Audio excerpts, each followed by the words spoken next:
Hello. This is part two of the Ed Puzzles for Through the Tunnel by Doris Lessing. So if you did not watch part one, you certainly want to do that. As a quick summation, we have Jerry. He's gone to this wild bay by himself, and he's run into some boys there. He's trying to fit in. They don't really want him as part of their group because he's not, part of their group. And so let's see where this goes from here. What happens with Jerry in Through the Tunnel by Doris Lessing.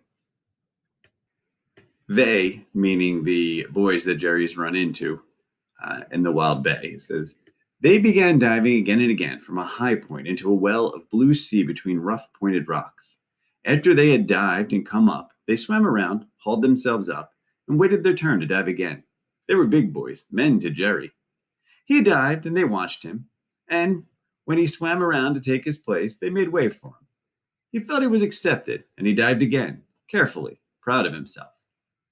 Soon the biggest of the boys poised himself, shot down into the water, and did not come up. The others stood about watching. Jerry, after waiting for the sleek brown head to appear, let out a yell of warning. They looked at him idly and turned their eyes back toward the water. After a long time, the boy came up on the other side of a big dark rock, letting the air out of his lungs in a sputtering gasp and a shout of triumph. Immediately, the rest of them dived in. One moment, the morning seemed full of chattering boys. The next, the air and the surface of the water were empty. But through the heavy blue, dark shapes could be seen moving and groping. Jerry dived, shot past the school of underwater swimmers, saw a black wall of rock looming at him, touched it, and bobbed up at once to the surface, where the wall was a low barrier he could see across. There was no one visible. Under him in the water, the dim shapes of the swimmers had disappeared. Then one and then another of the boys came up on the far side of the barrier of rock, and he understood that they had swum through some gap or hole in it. He plunged down again. He could see nothing through the stinging salt water but the blank rock. When he came up, the boys were all on the diving rock, preparing to attempt the feat again. And now, in a panic of failure, he yelled up in English, "Look at me, look!" And he began splashing and kicking in the water like a foolish dog. They looked down gravely, frowning. He knew the frown. At moments of failure, when he clowned to claim his mother's attention, it was with just this grave, embarrassed inspection that she rewarded him. Through his hot shame, feeling the pleading grin on his face like a scar that he could never remove, he looked up at the group of big brown boys on the rock and shouted, "Bonjour, monsieur! Merci, au revoir, monsieur!" while he hooked his fingers round his ears and waggled them. Water surged into his mouth. He choked, sank, came up. The rock, lately weighted with the boys, seemed to rear up out of the water as their weight was removed. They were flying down past him now into the water. The air was full of falling bodies. Then the rock was empty in the hot sunlight. He counted 1, 2, 3. At 50, he was terrified. They must all be drowning beneath him in the watery caves of the rock. At 100, he stared around him at the empty hillside, wondering if he should yell for help. He counted faster, faster, to hurry them up, to bring them to the surface quickly, to drown them quickly. Anything rather than the terror of counting on and on into the blue emptiness of the morning. And then at 160, the water beyond the rock was full of boys blowing like brown whales. They swam back to the shore without a look at him. He climbed back to the diving rock and sat down, feeling the hot roughness of it under his thighs. The boys were gathering up their bits of clothing and running off along the shore to another promontory. They were leaving to get away from him. He cried openly, fist in his eyes. There was no one to see him, and he cried himself out. All right, so this is an interesting thing that's happened. The boys are there. They're kind of tolerating him. And then they jump into the water, and they seem to disappear. They come up on the other side of this large brown rock. And Jerry realizes that there's a tunnel through the rock that they must be going through. Now they come up and they go through a second time, and then they leave because they, don't want to be around him. He's kind of, ruining the mood of the situation. But he watched them do this, and now he knows about this tunnel through this rock. He's upset that they left. He feels hurt, so he cries. Let's see where he goes from here, though. It seemed to him that a long time had passed, and he swam out to where he could see his mother.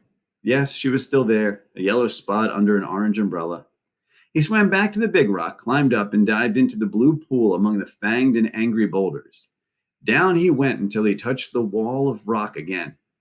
But the salt was so painful in his eyes that he could not see. He came to the surface, swam to shore, and went back to the villa to wait for his mother. Soon she walked slowly up the path, swinging her striped bag, the flushed, naked arm dangling beside her. "I want some swimming goggles," he panted, defiant and beseeching. She gave him a patient, inquisitive look as she said casually, "Well, of course, darling. But now, he must have them this minute and no other time." He nagged and pestered until she went with him to a shop. As soon as she had brought the goggles, he grabbed them from her hand as if she were going to claim them for herself. And he was off, running down the steep path to the bay. Jerry swam out to the big barrier rock, adjusted the goggles, and dived.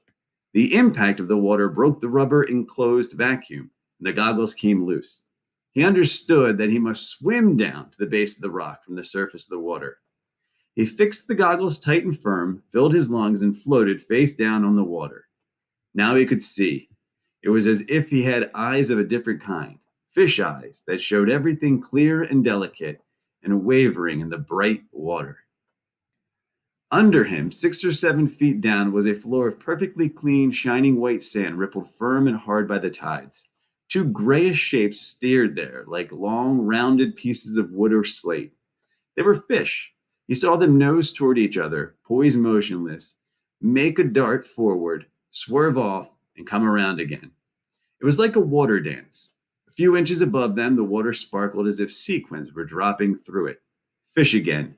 Myriads of minute fish, the length of his fingernail, were drifting through the water, and in a moment he could feel the innumerable tiny touches of them against his limbs.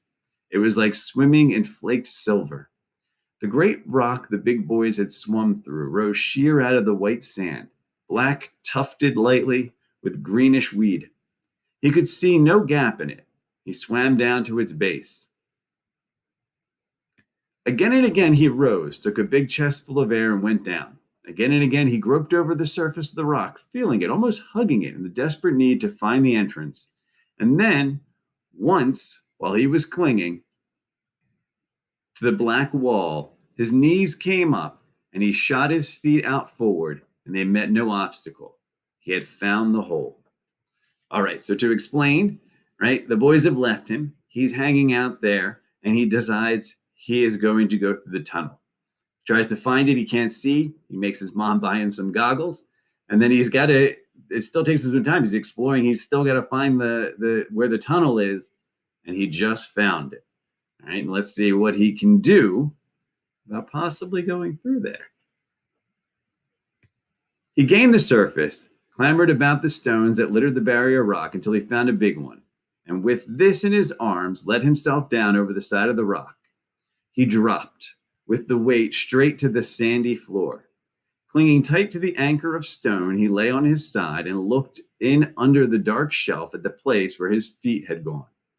He could see the hole. It was an irregular dark gap, but he could not see deep into it. He let go of his anchor, clung with his hands to the edges of the hole, and tried to push himself in.